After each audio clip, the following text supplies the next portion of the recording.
6:47, time for the morning rush. We are seeing footage from the moments that Roswell police officers got into a shootout with a man threatening to commit suicide. A warning, some of the video may be difficult to watch. Now, on August the 28th, police were called out to the home of 29-year-old Dakota Perkins. Police say that Perkins fired about 100 rounds at them. Perkins was shot and a SWAT officer talked him out of the house. Meanwhile, a Roswell police officer and a Chavez County deputy were also shot and taken to the hospital. A woman is no longer facing state charges for allegedly pointing a laser at a BCSO helicopter.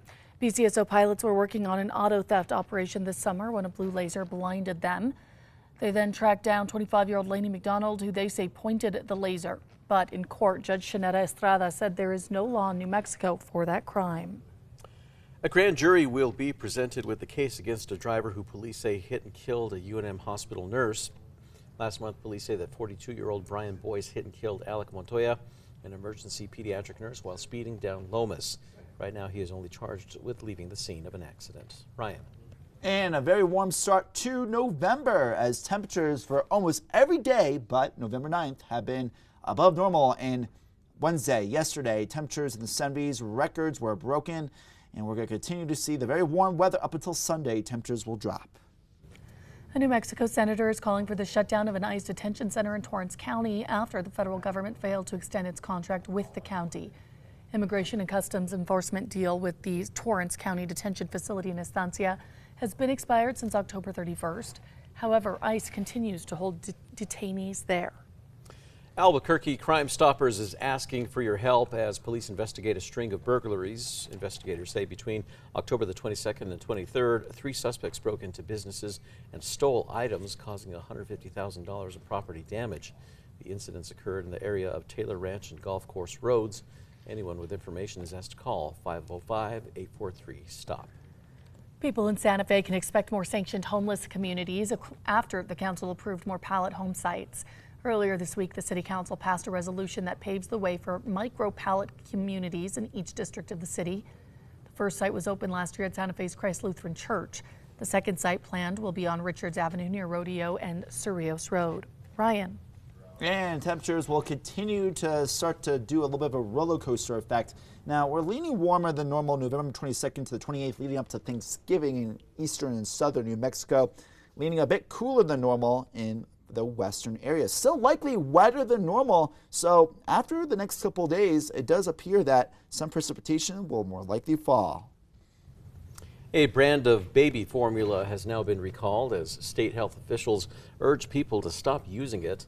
Makers of By Heart Whole Nutrition Baby Formula, they have pulled their products from store shelves as at least 15 babies have tested positive for botulism. Though none have been reported in New Mexico, By Heart formula has been sold here.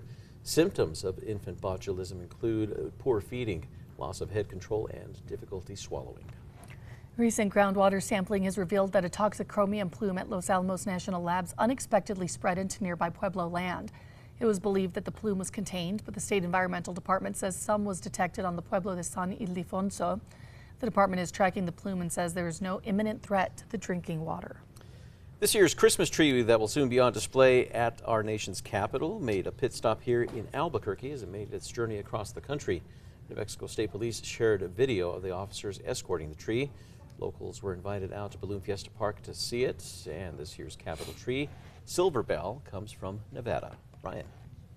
And taking a look at traffic right now, we do have a couple of accidents if you guys are heading northbound I-25, and around the Big I, another accident is reported with some light traffic, and this is looking at Tracker heading around that area.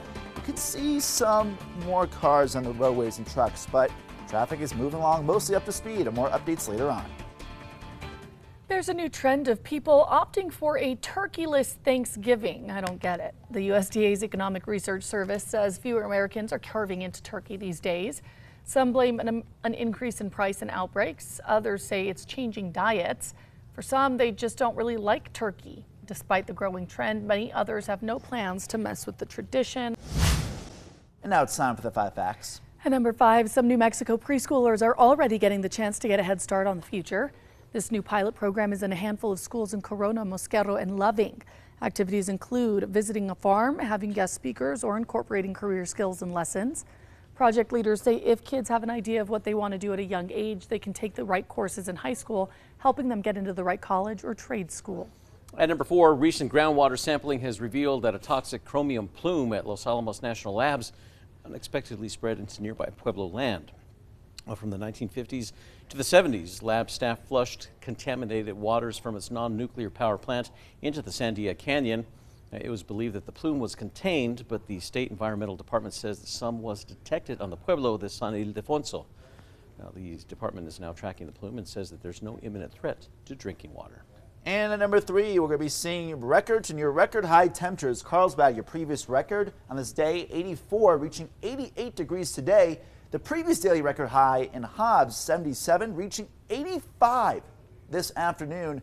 Very warm, mostly dry, but things rapidly changing Sunday to Monday with an eventual drop in temperatures.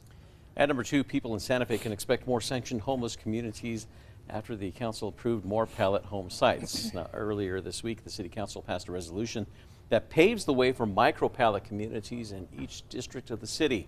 Right now, the city already has one and another one in the works. The micro communities are drug and alcohol free with 20 to 30 pallet homes on them. Well, some of the future locations may be on city-owned properties, while others can be on sites like places of worship, that is with public input and approval. And at number 1 this morning, we are seeing footage from the moments Roswell police officers got in a shootout with a man threatening to commit suicide. A quick warning, some of the video in this story is hard to watch. Police were called out to the home of 29-year-old Dakota Perkins a little after midnight on August 28th. Within minutes of arriving, police say Perkins fired about 100 rounds from an automatic rifle.